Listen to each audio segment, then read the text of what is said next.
All right, my friends, and welcome to the Dr. Sem Yankees Show, Saturday morning, March the 14th, 2026. And let's make today a great day. How do you make your day great? It's simple. You look to the good that's around you, and you embrace it, and you bring it into your life, and you cherish it.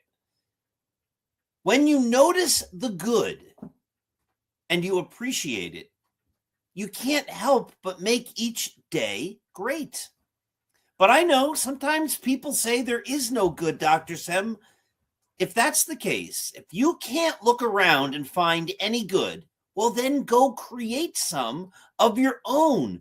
Do something nice, not for yourself, but for someone else. Think bigger than yourself. When we lose sight of ourselves, focusing here, and we focus on other people, and we do nice things, we create good. And then there's good that you can embrace and make part of your life. Remember, when we give love, it comes back to us in greater amounts than we ever gave. So as you know, this is the Dr. Sem Yankees Show. You can find a lot of great Yankees content on Start Spreading the News, the greatest Yankees site. We put up 3 articles every single day, 6 a.m., 10 a.m., and 2 p.m. We simulcast this program on Start Spreading the News, as well as other podcasts. And we also have gazillions of articles dating back to 2017. And I believe since 2017, we've had more than 5 million page views at Start Spreading the News. As I say, we are the very best in Yankees writing and Yankees coverage and original thought. We have a staff of writers, and we don't all agree on the Yankees. And it makes for great reading and great perspectives on the team. As you also know, the show is brought to you by Artemisia Publishing.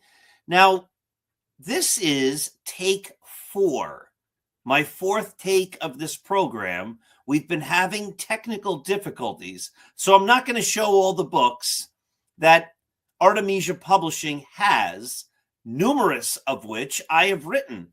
But what I want to do today is I want to talk about the book that's coming out on Tuesday, March the 17th, The Greatest New York Yankees by Uniform Number. This book is getting rave reviews from people who have seen it in the previews. And it's actually what I'd love to talk about tonight on here, the Dr. Sem Yankees Show, which is really tomorrow morning when you're watching it. So this is my new book. As I say, it's getting rave reviews, and I encourage you all to go to AP Books or your local bookseller or Amazon and get a copy. Now, if you go to your local bookstore and they don't have the book, say to them, you need to get this book, and they'll get it in for you. And if you're in the northern New Jersey area, ask your bookseller or your local library to reach out to me for me to come to your area to do a book talk. If you go to my other site, drpaulsem.com, there is a tab there that says appearances. You can see the places where I have spoken and the places where I will be speaking over the next forever. And if you scroll down that appearance tab, you'll see that I have had and continue to have many speaking tour dates. I wouldn't know, tour dates or event dates, since I've been doing book talks and other types of things. There's got to be literally hundreds of appearances that I've documented on there that I've already done, and numerous ones that are coming, and that list is always expanding.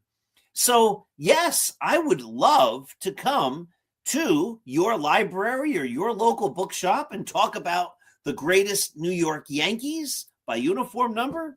I could talk about West Point at Gettysburg. Now, this book is published by Sunbury Press. That's how you would get a copy of this, or go to your local bookstore, or get it on Amazon. And it's always fun to engage with people. And I think this book is going to be an especially fun book to do book talks with, because this book is going to be one that leads to great discussions, great debates, and I hope not arguments, maybe fun arguments, but I think a fun argument might be better characterized as a debate.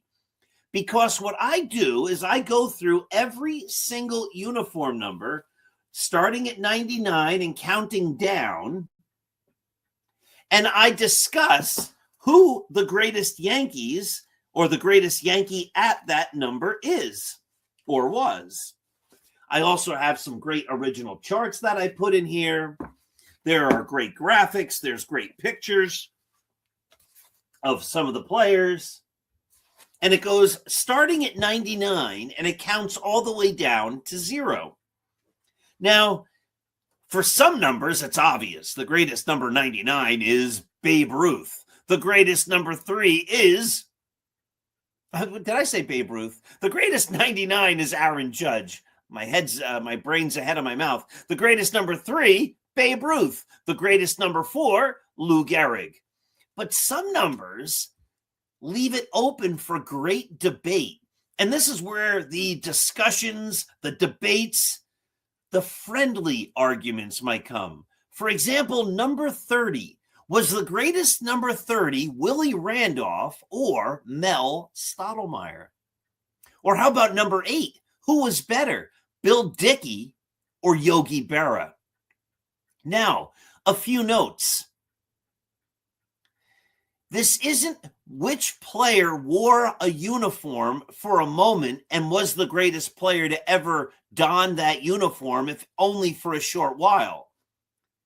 You'd be hard-pressed to find very many better Yankees in history than Mickey Mantle, of course. Some arguments would say the only two that are better than Mantle, or were better, were Ruth and Gehrig. Some might say DiMaggio is better. Some might say Aaron Judge will be better. But obviously, Mantle's on the short list. For a brief amount of time, he wore number 6. So he's already recognized as having number 7. And a player could be the best in more than one number, but Mantle wasn't the best player while wearing number 6. There's players who were better than him because you'd only have one season of Mantle in number 6 from which to judge. So that's how I came up with the criteria. It's who was the best player while wearing that number over the course of how many games they played or pitched while wearing that number. And I don't necessarily just agree with a number that's retired either. I don't say number 9 is retired for Roger Maris, so he's obviously the greatest at that number. I don't play it that way. Hank Bauer might have been better than Roger Maris. Greg Nettles might have been a better player as a Yankee wearing number 9 than Roger Maris. Or it might have been Roger Maris. But these are the great debates that I present and I discuss and I draw a conclusion from in the book. Was number 1 Earl Coombs or was number 1 Billy Martin? Or was number 1 somebody else? Was the greatest Yankee while wearing uniform number 1 someone else?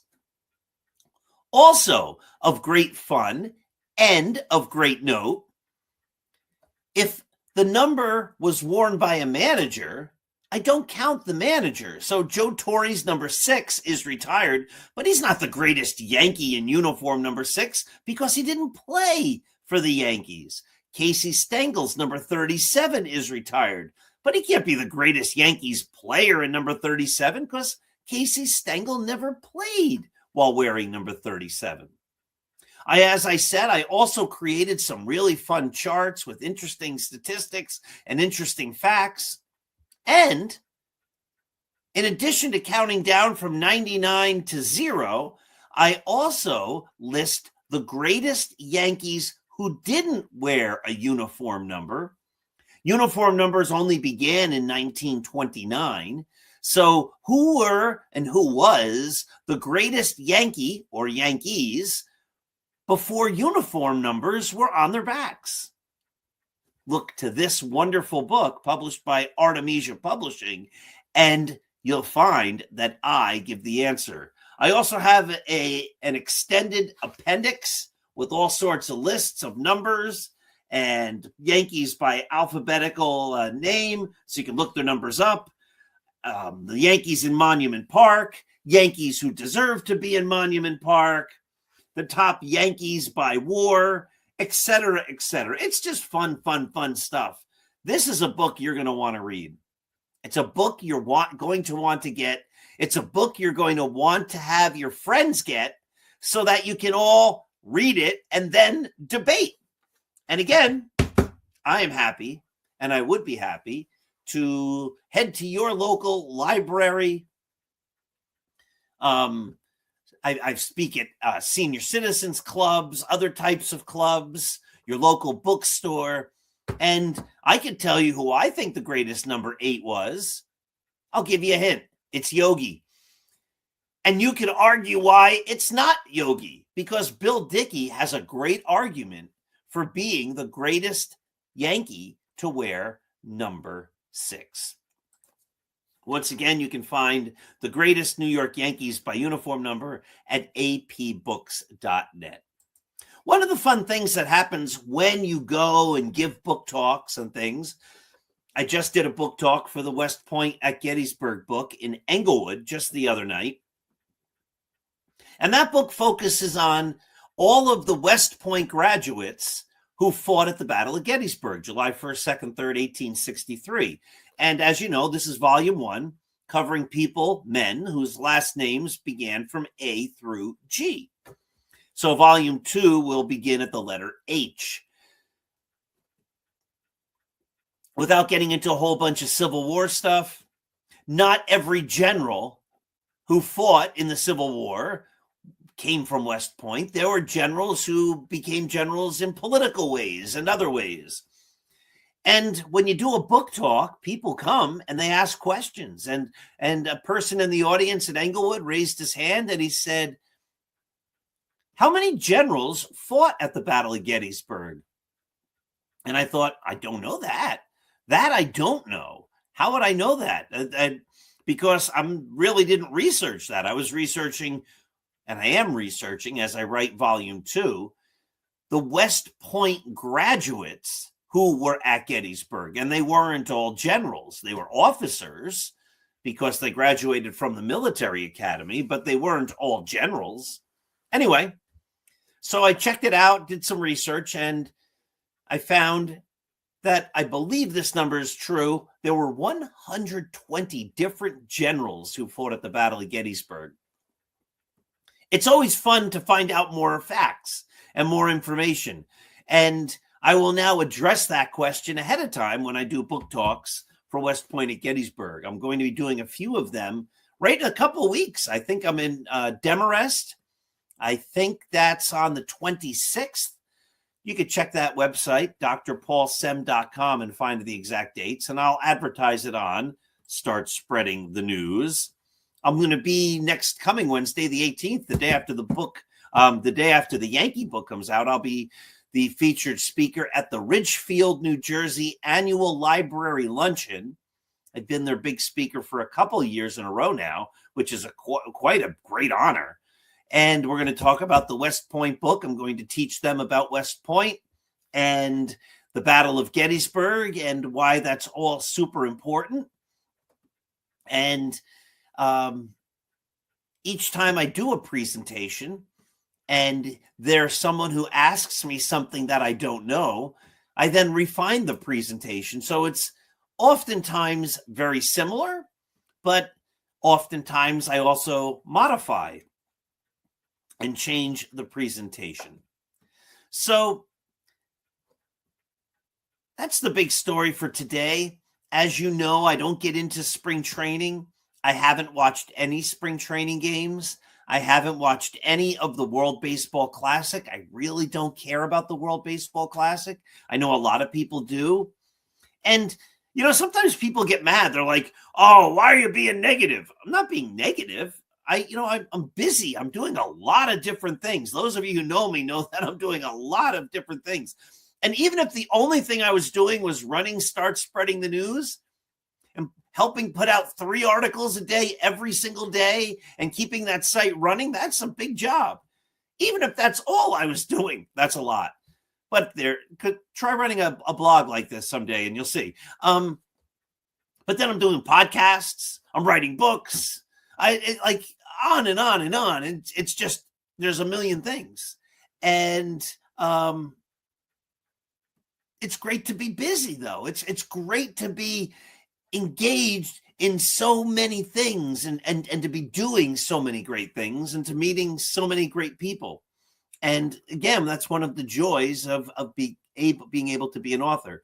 But since I'm so busy, I don't have really time to watch the World Baseball Classic, and I don't have time to watch spring training games, because here's the truth about spring training games. I hate to break this to some people out there who really get into it. By and large, for the most part, the majority of the time, one's spring training numbers are irrelevant to how one performs in the regular season. I've seen this my whole life. When I was a kid, I'd watch the Yankees in spring training and be like, "Oh my goodness, this guy, he's so good. He's great." And then it turns out he's really not. And the veterans are working on things. The pitchers are getting guys out who might be working. There might be a batter up there who says, "I'm just going to be tracking curveballs today." And so a pitcher might blow some fastballs by a guy, might even be a superstar. And they'll be saying, "Wow, this guy's on fire. Look at how great he is." And then the season comes and a major leaguer says, "I know it's a hittable fastball. I wasn't swinging at fastballs yesterday. It was spring training. I was working on things." And so I don't put any stock in spring training numbers, but I will put stock in what happens when the season comes. And it's coming in 2 weeks. And You have to be optimistic and hopeful because I want to watch the Yankees win. The sad reality is, as I've shared, I'm not all that enthused about the season because I just don't think they're great. And they aren't trying to be great. They're trying to be better than the other not great teams. Because so many teams make the playoffs, the Yankees are thinking we only have to be one of the top 40% of the teams in the American League, and we'll make the playoffs, and then anything can happen. And certain fans are excited about that. They're like, the Yankees, compared to the rest of the league, they look good. But I miss the days when the Yankees' goal was to be great, when the definition was excellent. It wasn't, I hope we're just a little better than that pretty good team. As long as we're a little more pretty good than the pretty good team, we might make the playoffs. There's a vast difference and a vast divide between striving to be just a little better than pretty good and striving to be great. In my world, you should be striving to be great. Greatness is what should be defining really most of our efforts, most of the time, and most of what we do. But it should be always defining what the Yankees are doing because they're the New York Yankees and that's their brand. We are the greatest franchise. They, not we, but that's what they would say. We are the greatest franchise. So act like it. Be the greatest franchise and shoot for greatness and excellence, not a little better than pretty good. And I'm surprised that when I have these discussions, people don't understand that there's a vast difference, a momentous difference, a difference that's canyon-esque between being excellent, striving for greatness, true excellence, and striving for pretty goodness. That's a vast difference. And there was a time when the Yankees were defined by striving for greatness. If you strive for greatness and you fall short, at least the fans say they tried, they put their best foot forward. But if you strive for pretty goodness and you fall short, I'm not inspired. Well, we thought we were better than the fourth place team. As long as we could be one of the top 6 teams in the league, we thought we could be top 5. And then the Cleveland Guardians knocked us out of the playoffs. Just wasn't our year. That's not inspiring. Maybe that's inspiring for the Cleveland Guardians or the Minnesota Twins. It's not inspiring for the New York Yankees. And that's what's disappointed me these last many years is the lack of enthusiasm, this lack of desire to be great. And I want the Yankees to want to be great. And I wish all their fans would root for that. But so many have bought into we're over 500 for so many years. We've been successful. And we just are going to try to make the playoffs because then anything can happen. I don't want to root for anything can happen. I want to root for, in every series, my team is the favorite team. Knowing full well they won't always win, but also knowing full well that they put their best foot forward. I expect greatness. I was just at my eye doctor yesterday. He is the greatest eye doctor. I enjoy going to the eye doctor because someone who's great is checking out my vision. And I trust his perspective entirely. I trust his expertise entirely because his reputation is flawless and he sets the highest bar for excellence. I wouldn't go to an eye doctor who's pretty good. He's not bad. I mean, he's a little better than average. Think about it. My chiropractor is fantastic. My doctor, fantastic. My dentist, fantastic. I go to people who are the best because I expect excellence. In my professional life, I try to be outstanding. I don't try to just say, I'm a little better than kind of pretty good. It's okay. It's all right. The difference between and greatness is a canyon. It's ginormous. And I just don't understand why people don't get that when I say that. The Yankees could win the division, Paul. They're going to be pretty good. They could win 88 games and make it. They're going to be fine. I don't want my team to be striving for 88. I want them to be striving for 110 because they have the very best players because they're the Yankees. I think the Yankees will probably make the playoffs. I think it'll be an uninspiring brand of baseball this year. When they finally make it, it'll be, okay, wow. That was a long season. It wasn't like super fun because they're not a super fun team to watch, even though I love them and write about them all the time. Let's hope. There's nothing I'd like more than to have the Yankees have a great year and to be coming on here in October or early November and going, they're the world champs. I never saw it coming. I was not a believer. They proved me wrong, and I couldn't be happier. My goodness, if I'm saying negative things about the Yankees, I want to be wrong. Yankees proved me wrong this year. Be great. Be excellent. Make it a fun summer. Unfortunately, I don't think they will. All right, my friends. We're running long here. West Point to Gettysburg. Phenomenal book. If you haven't read it, you should. This is coming out on Tuesday, The Greatest New York Yankees by Uniform Number. Phenomenal book. Get it. Debate with your friends. Have yourselves a wonderful day. Remember, when we root for sports teams, it's just fun. In the real world, in real life, seek excellence in everything you do. But along the way, remember that you're dealing with other people who have feelings and emotions.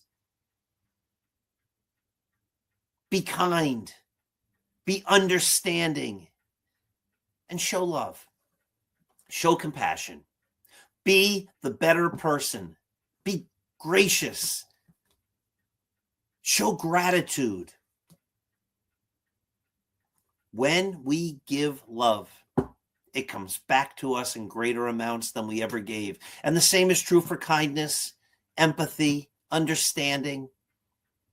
Does that mean everyone's going to be nice to you? No, it does not. But most will. Have a great day. Let's go Yankees in a couple of weeks. Let's go Team USA, because if they win, even though I'm not really watching and I don't really care, but if they win, maybe it teaches Aaron Judge what it's like to be a champion. And maybe he brings that back to the Yankees and helps carry them to a championship. Wouldn't that be something? Have a great day. We've gone a little long, as I say. We also have a new outro, which was used at the beginning for the McGrath Podcast Network, which we are now part of. Have a great day. Thank you, and I'll see you again real soon.